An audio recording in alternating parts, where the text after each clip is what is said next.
Hello dear audiences, this is Probability and Statistics for Engineer, episode 14, and I'm Mohammad Momenzadeh, the presenter of this lecture. So as we promised before, in this lecture we will discuss about two examples, and in these two examples, in a discrete case and also the continuous case, we will discuss about the expected value of x, expected value of y, and covariance and variances of the data, and at the end of the day we calculate the correlation coefficient and we discuss about the relation between the given random variables. So let us go inside of the story directly and see that what do we have over here.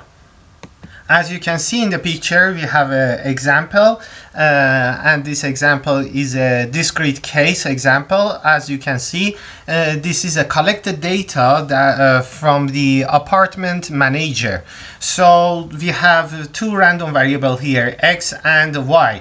And the owner of that apartment or manager of that apartment decided to see if timely payment of rent is related to unpaid credit card balances. X denotes the number of unpaid credit card balances, so it's mentioned over here based on a collected information from the tenant and calculate the probability for each. He prepared this table. So x denote the number of unpaid credit card balance and y a number of timely rent payment in the last 4 months. So for the manager of that apartment, it was important to see that if the tenant over there should pay their payments, the rent payment in once for 4 months, or they should pay it severally. As you can see, we have y equal to 0 up to 4, means that based on a time that they paid their payment actually, and the another one is x, which denotes the number of unpaid credit card balances. So as you can see, if x equal to 3, for example, means that the financial situation of that tenant is not that much good, and as much as you can see, for 4 payments means that the tenants paid 4 times in the last 4 months, means that they are totally good over there.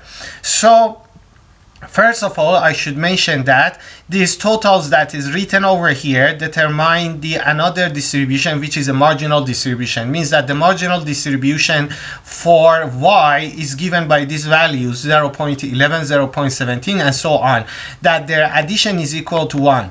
And the another marginal distribution that we have it over here determine the marginal distribution for x, unpaid credit card balances. So we can even use one function to determine them separately. If we denote instead of that totals the gx and hy, for example, let me just put it over here, gx. This gx determine the marginal distribution for x, and hy determine the marginal distribution for the value of y. And also the table is fxy as well. So over here we can calculate the marginal distribution, as I said it. And right now let us calculate the first things that we want it over here, which is the expected value of x. Let me just calculate that E of x. E of x is equal to, for the joint probability distribution, you can use the double summation to calculate that one, the double summation of xi, and multiply it by f of xi and yj. F of xi and yj. You can use this formula to calculate the expected value for x, where you take the double summation, one summation on I, one summation of j. For calculating that one, you should calculate indeed the value one by one. So means that you should multiply, for example, x equal to 0 by the corresponding value 0.01, then x0 by 0.02, and so on. You should multiply all the values like this. or you can simply use the marginal distribution to calculate that values. Means that instead of double summation over there, you can use a single summation and use I only over here and multiply xi by the marginal distribution. Means that by g of x at the point xi, both of them give you the same actually values. So let me just put the values over here and write it one by one. So for the first case, we have the following things indeed. So as you can see over here, we can multiply one by one the values of x by the corresponding probabilities. Means that 0 times 0.1 for the first one, 0 times 0.2 for the second one, and so on. Or you can use the marginal distribution at the bottom of the table, that you can see the results will be the same, and the addition of all of them will be 1.37. So in this way we can calculate the E of x. For E of y we have the similar situation. Let me just put the E of y as well. The values should multiply by the marginal distribution at the column, or you can multiply the y values one by one by the corresponding probability. Means that 0 multiplied by all of the terms inside of the table one by one, or you can multiply simply by the corresponding value at the marginal distribution. So we have the following things now.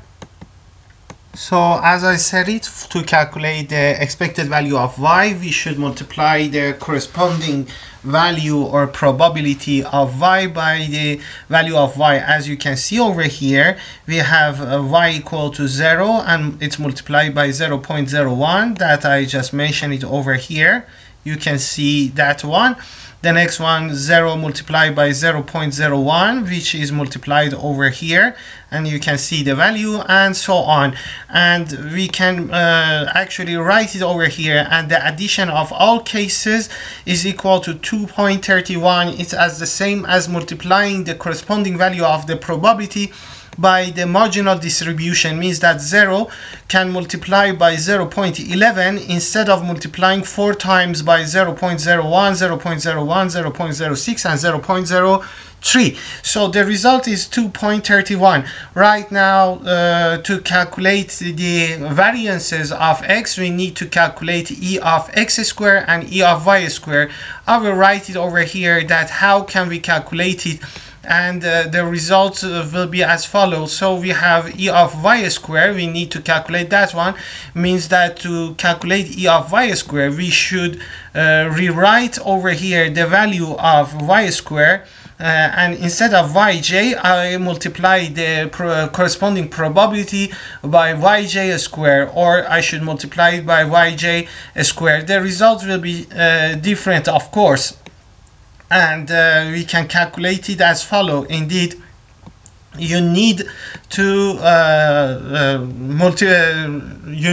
just make an exponent square for each of y that you have. It means that 0 square should multiply by that term. 0 square is 0 as well, so the result is 0 square over here. For the next one, we have 1 square, so the 1 square also is as the same as 1. So up to the first line, up to the end of first line, the result is the same. But over here we have 2 square multiplied by that expression. So instead of 2 square that we have it, we should multiply it by 4, or you can put over here 2 square as well. I mean, everything is as the same, just instead of 2 you should put 2 square as well. Over here also we should use 3 square, and the result can be calculated right now by putting the square on all terms. So as you can see, if we just square all the value of y, we have 6.99 for expected value of y square, and you can see that I just square all the values. I should do the same thing for E of x, then the result will be as follows. So as you can see, I calculate E of x square. I want to emphasize that the calculation is not that much difficult. Indeed, I just use the calculator over here, but it's clearly the e of x squared is equal to the summation of xi squared g of x. And as you can see, the first value should multiply by 0, so the result is 0. The second value is 0.29 multiplied by 1 square, which is 0.29, and 0.33 multiplied by 2 square is equal to 1.32, and 0.14 as well multiplied by x square or 3 square will be 1.26, and if you add 1.26, 1.32 and 0.29 and 0.24, the result will be 2.87. We need to calculate e of xy as well. Let me just write the formula for the exy first, then we will calculate that one as well. That calculation is not that much difficult if you just know which number should multiply by the which numbers as well. So if we want to calculate e of xy, for sure we have the formula for that one. The formula determined by the double integral, so we have the double summation over here. It's a discrete case, so double summation of I and j. I will put I and j, both of them over here, and multiply xi yj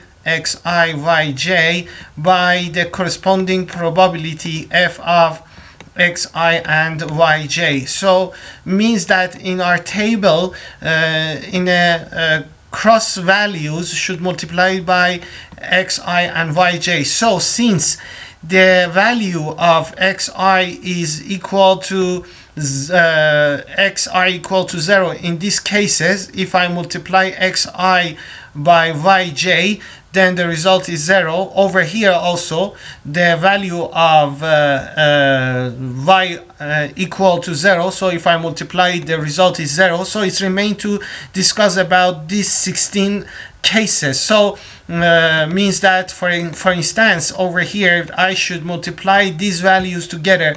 I have these values indeed. So if I just take a look on the values, the first one should multiply it by 1 cross 1 should multiply it by 1 multiplied by 0.04. this is the first value that I have it over there. Then xi is equal to 2, so we have 2 times 1 times then the corresponding probability is 0.07, and I should do it up to the end, means that the next xi is 3 multiplied by 1 multiplied by 0.04. This is the first line of that 16 remained cases. 12 cases in this indeed. So the next one is 2 multiplied by 1 multiplied by 0.08, and the next one as well over there, the value of xi is equal to 2, and I can multiply the remaining part as well. So as you can see, after multiplying the corresponding values, the corresponding probabilities by xi and yj, the result will be 2.61. And right now we are enabled to calculate the covariance of x and y, and also the variances of them and correlation coefficients. So let us calculate them one by one to see that what do we have here. So we have all ingredients to make our foods indeed over here. We can calculate the covariance and the variances as well. So let us calculate the variance of x at the beginning. To calculate the variance of x, or we can use the sigma square of x for that actually things. So we can write it by sigma square. We can denote it by sigma square of x, or we can use the variance notation for determining the variance of x.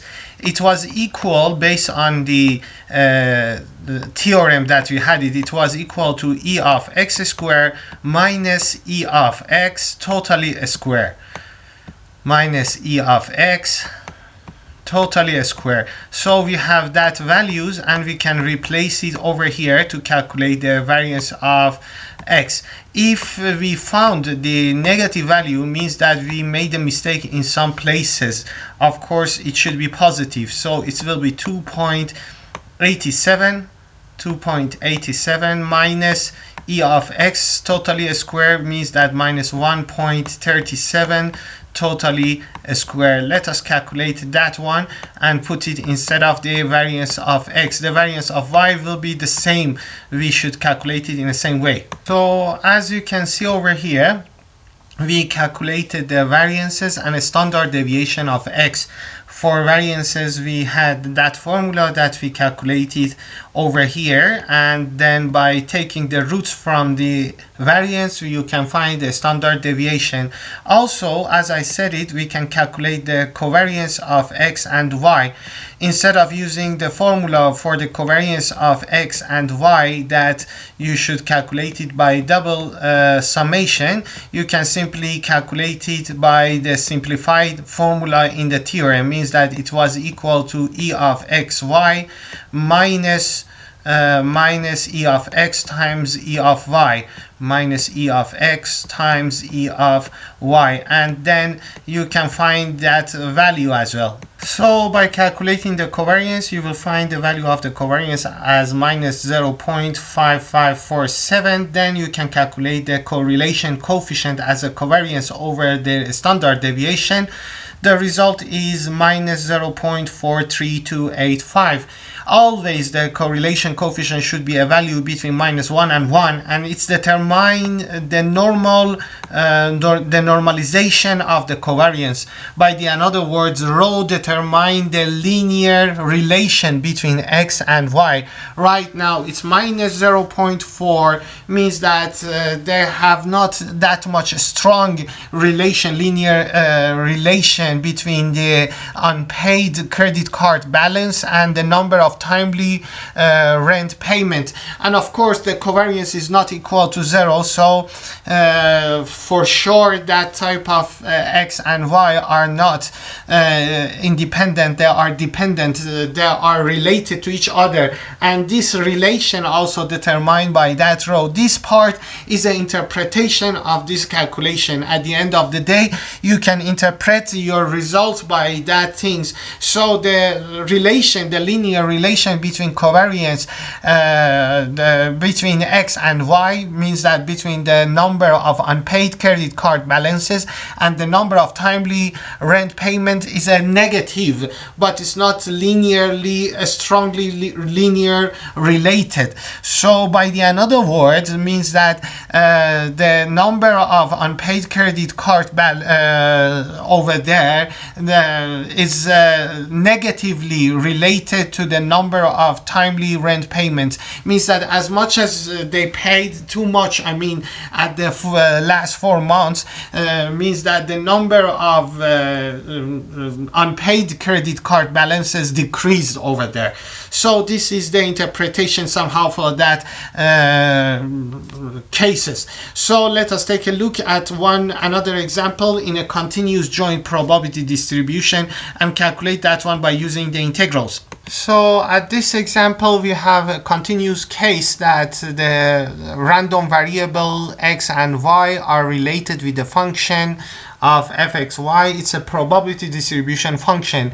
The only trick that we have it over here, the only important part over here is about the region that we have it. The region is given by x greater than 2 and y between 0 and 1. So for y between 0 and 1, it's a simple case, it's a rectangle, and x greater than 2, it means that it's continue up to infinity, means that we have the improper integral over here. So let us calculate first e of x to see that what do I mean by that word. So the e of x based on a definition is a double integral of x times f of xy over the given region. So if you just take a look on it, we should write the double integral. Let me just put the boundary of the limit of the integral at the end. We have x multiplied by that function, means that the function is given by 16y over x cubed. So let us put dy dx. You can put dx dy as well, doesn't matter that which one you want to use it. So if we write it as a dy dx, first of all we should determine the region for the y, the restriction for a y, and as you can see the y is ranging between 0 up to 1. It's a number and it's restricted between two straight line, so the y is ranged between 0 and 1 as I said it, but the x is ranging from 2 up to infinity, so I should write 2 and at the top we should put infinity. That makes the integral as an improper integral. Let us see that, what do I mean by that one, and let us calculate it. So we have integral of 2 up to infinity, and let us calculate the integral inside of this double integral. So we have the x, this x will be cancelled with that one, however it's a constant, and we have 16 over x squared, 16 over x squared for after cancelling that value, and we have y as well. The integral of y will be y squared over 2, so we have y squared over 2, where y is ranging between 0 and 1, and we have dx at the end. So let us write it over here. If you put 1 instead of the y, then we have 8 times integral of 2 up to infinity, 2 up to infinity of 1 over x squared, dx over x squared. So you should solve this integral in a normal way. It means that this x squared means that x to the power of minus 2, and the integral of x to the power of minus 2 is x to the power of minus 1, minus 8 over x will be the result of that integration. After that we calculate it, so after we just calculate that one, it will be this, and it's ranging between 2 up to infinity. So instead of that infinity that I should write it at the top, I just use a trick of the improper integral. What do I mean that tricks? So means that I should use a limit to calculate that integral. Instead of the infinity, I just remove that infinity and I will write it by some alphabet. For instance, let me just put it b over here. Then I should calculate the limit of that actually values when b is tending to infinity. Just instead of infinity, I just put one alphabet like b, and then I will write it as a limit. This is the method of calculating the improper integral when some boundary is infinity. So b tending to infinity. Right now let us put the values over there. We have minus b, minus 8 over b, minus 8 over b plus 8 over 2. I just put the upper limits minus the lower limits, actually 8 over 2. So if I tend b to infinity, then the result is 8 over 2, which is equal to 4. Means that the result clearly is the things that we expected over here. So we calculate e of x, then e of x is equal to 4. For calculating e of y, we have the similar formula. Means that we should calculate e of y in the same way as well. Let me just write it here. So you can see the calculation for e of y over here.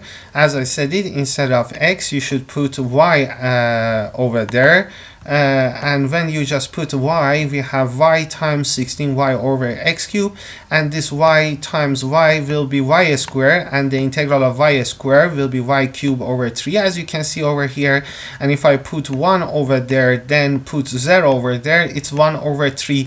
So the result is 16 over 3, integral of 2 up to infinity of dx over x cubed, and this x cubed is as the same as x to the power of minus 3 at the numerator, and the integral of x minus 3 is equal to, if you just take the integral from x minus 3, will be x to the power of minus 2 over minus 2. And if you multiply the denominator by minus 2, then you can get the result 6. And right now, instead of infinity, again we just put b, and the result will be 8 over 3. So we can calculate the expected value of x squared, y squared, and e of xy. Let us write the e of x squared first. So this is e of x squared, and the interesting thing is happen over here when we want to calculate e of x squared that lead us to the divergent improper integral. So if you just take a look over here, when you just calculate it, e of x squared means that you should multiply the function by x squared, and if you multiply it by x squared, this x squared and x cubed will be cancelled.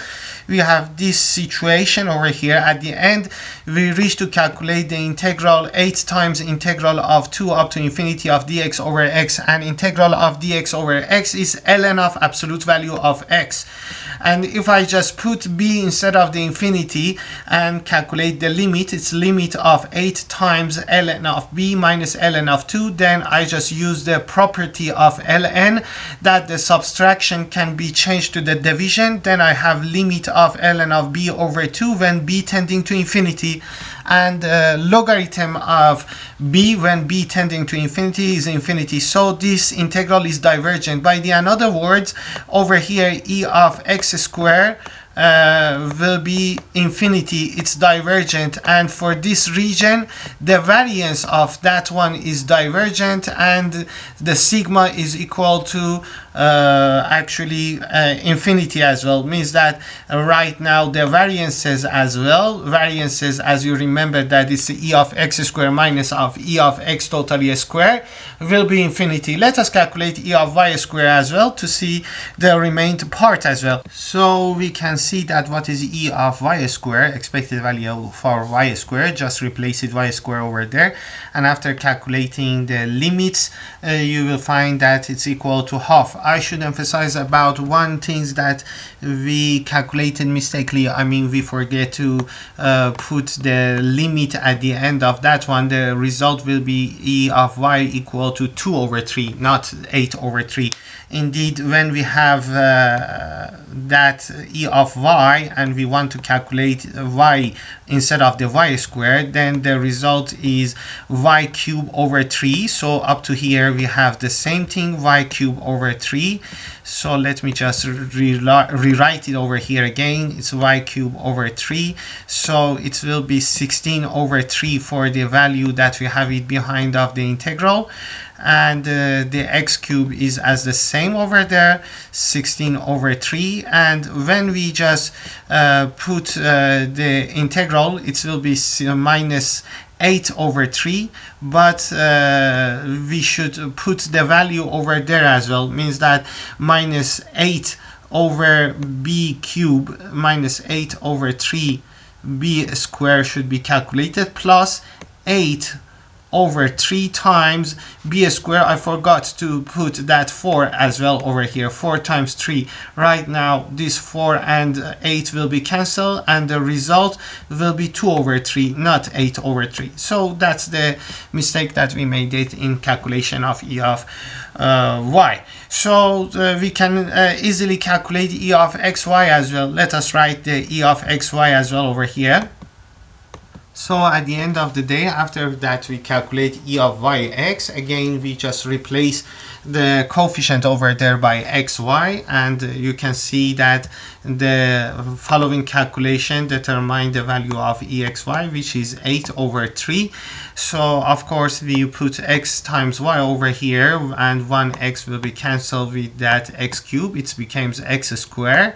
We have 16 over 3 because y squared, the integral of y squared is y cubed over 3. So the result is 16 over 3 of this integration, and x to the power of minus 2, the integral of x to the power of minus 2 is x to the power of minus 1 over minus 1, and we have this limit that lead us to the answer of 8 over 3.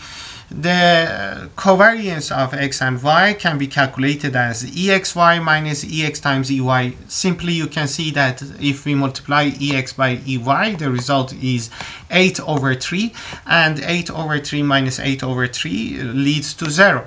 So it's important to mention that if the covariance of some random variables like x and y is equal to 0, it just means that x and y are not linearly dependent to each other.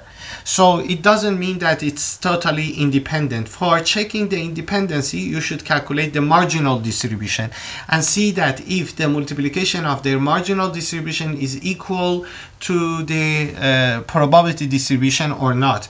Over here, the covariance is equal to 0, so the variances as well is one of them. The variance of x is infinity, is divergent, and variance of y is equal to 1 over 18. So at the end of the day, it's not a bad idea to calculate the marginal distribution as well. It's an interesting example indeed. So we can calculate the marginal distribution as well to determine that if this x and y are independent or not. So to calculate the marginal distribution, we need to calculate the integral of this function related to the x and related to the y separately. So for that reason, let me just start it by talking about the g of x. If I want to find the g of x, marginal distribution of x, where the x is a random variable that we want it, so we can calculate that one by taking a single integral from a function of 16y over x cube, 16y over x cube, and I should take the integral related to the y for calculating the marginal distribution of x.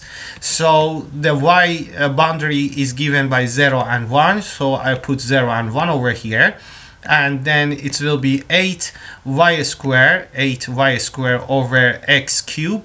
8y squared over x cube is a result of that one for x for the value of y between 0 and 1, and if I put 1 over there then put 0 instead of the y, the result is 8 over x cube. So 8 over x cube for, of course, the value of x greater than 2. So if you just want to examine that function, you can see that of course the integral of gx, on the given region should be equal to 1 to determine the probability distribution function of a single random variable. If you take an integral from 2 up to infinity on a region that is given over there dx, the result should be 1. And of course, if you just take an integral of this function from 2 up to infinity of this function, means that 8 over x cube dx, then x cube at the denominator means that x to the power of -3, and the integral of that one is x to the power of -2 over -2, so we have -4 over x squared, where x is ranging between 2 up to infinity, and it's a proper integral, improper integral. So if you just put infinity, the result is 0. If you put 2 instead of the x, 2 squared is 4, so the result is equal to 1, means that it's really determine the probability distribution function. For the another marginal distribution, means that h of y of the value y, we should take an integral respect to the x from the given function, means that from 2 up to infinity I should take an integral from the given function. So if you just take a look at the function 16y over x cube dx, right now we should calculate the dx for that one. So x cube dx, then the result will be as follow, means that it will be the integral of x to the power of -3 will be x to the power of -2 over -2, or we have -8 over x cube, x squared. And I should put the boundary as a 2 and infinity over there. If I put infinity, the result is 0. If I put 2 over there, then 8 over 4 will be 2 as well. So the result will be 2y. So 2y for the value of y between 0 and 1. And if you just calculate that integral as well, you can see that it's really determine the probability distribution, means that the integral from 0 up to 1 of 2y 2y dy is equal to y squared between this value and y squared between 0 and 1. Determine the 1. It's equal to 1, so between 0 and 1, and this one is equal to 1. So it's really, we verify that it's a probability distribution function. And right now, if you just take a look on it, the f of x and y, I mean the joint probability distribution function, is equal to gx, or marginal distribution over there at the point x, which is equal to 8 over x cubed times h of y. And because the marginal distribution, the multiplication of marginal distribution is equal to the joint probability distribution, then I can say that x and y are independent. So of course the covariance of them is equal to 0, but it's not enough to say that they are independent. Right now, after that, we evaluate the marginal distribution and we found out that the multiplication of the marginal distribution is as the same as joint probability distribution. We can say that this given actually cases determine the independent random variable. So this is the case over here. So at the end of this lecture, I want to emphasize about something that we use it in the relations that we had it. I mean, previously we used that type of the properties as well. The first property determined that the expected value is linear, so it's easily can be verified by just using some definitions. So if I have e of ax plus b as a expected value of this random variable, in a continuous case, we can say that it's as the same as the integral of ax plus b times the probability distribution function, which is given by f of x. Of course, you can determine this situation for the summation cases when we have a discrete random variable, or also you can use it for a joint probability distribution function. Right now, I just use the linear property of the integration, means that I can rewrite that one as a integral of x times fx dx, because integral is a linear operator indeed. So fx dx plus b times integral of fx dx. So but we know that the integral of probability distribution function in a given region from minus infinity to plus infinity is equal to 1. So this leads us to the answer, means that the first expression at the right side determine e of x, and the second one determine the value of b. So it will be like this, and we actually prove the first relation over there. The second one for two random variable as well is a result or the consequence of linear property of the integral. Again, the addition of them can be holds true. The third things that we have it over here, it said that if x and y are independent, if they are independent there, then covariance is equal to 0. And as you remember that the covariance of x and y, which determine the linear relation between x and y, can be written as a ex y, can be calculated as a e of xy minus e of x times e of y. And if they are independent, then the covariance is equal to 0, but the inverse is not correct. I just emphasize it again that the inverse is not correct.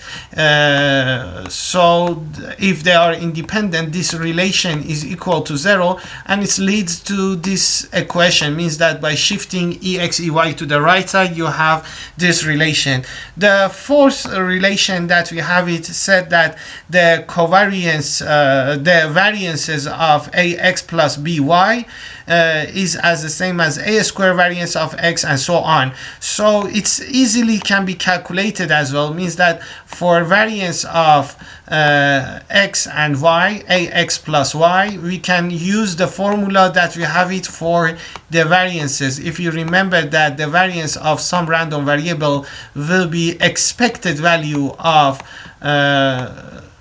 that one square, means that ax plus by square plus by totally the terms inside of the expected value should be squared over here, means that we have these things minus e of actually ax plus by totally square. So right now I can use that properties to calculate it. In a first property that we have, it means that I can expand the expression inside of the expected value, means that I have e of a square x square plus 2 times of ab xy. This is the expansion of terms inside of the expected value, plus b square y square. For the second one, I can first expand the expression inside of the braces or bracket over here, then square it, means that minus this expression square aex plus b ey, because the expected value is linear, so b-e-y, then square the terms indeed. So right now if I just combine this expression, I can rewrite it as a square. The first expression a is coming out, a square is coming out, then we have e of x square. This is the first expression that I expanded over here, and from here it's gonna be the first one square, so it will be plus minus e of x totally square. So this is the first one, and 2ab, I just factorize that 2ab as well, 2ab, then I have e of x, e of xy from the first expression that we have it, and for this second part we have 2 times of the first times second one, so we have minus e of x, e of y, because indeed we calculate that 2 times of the first expression times second one, that we factorize 2ab from that expression as well. So for the second one as well, we have plus b square e of y square for the first expression, and in the second expression, the second one square, give us e of y totally square. So by this calculation, you can see that this part is variance of x, this part is variance of x, this part is a covariance of x and y, and the last part determine the variance of y. So this is the same as the equation that we have it at the end when we calculate the part 4. For the last things, if they are independent, then their covariance or this expression is equal to 0. So we have simply had this type of the expression, means that it becomes a square variance of x plus b square variance of y. We can use these conditions or these properties to calculate some question as well. So for example, we have this actually question that the values are given by these things if x and y are random variables with variances of 2 and 4 and the covariance of -2. They ask you to find the variance of random variable z, which is determined by this relation. So we want to calculate the variance of them, and based on a property that we have it, so we can rewrite that one as follow: -4y plus 8. So the variance of a constant number is 0. So we can simply rewrite that one as a variance of 3x. Or 3 can come out. We can write it as a variance of 9 variance of x plus 16 variance of y, and then you can simply substitute the values over there to calculate this expression as well. So we can see another example over here that the covariance of the data are given as a 0 because they are independent random variable. So they ask you to calculate the variance of this random variable, and again it will be as the same as a 4 times variance of x plus 16 times of variance of y, and by multiplying that values you can calculate the result as well. So I just finished our lecture in this point, and in the next lecture we will delve in some important things about some familiar discrete distribution and continuous distribution as well. So thank you for your attending.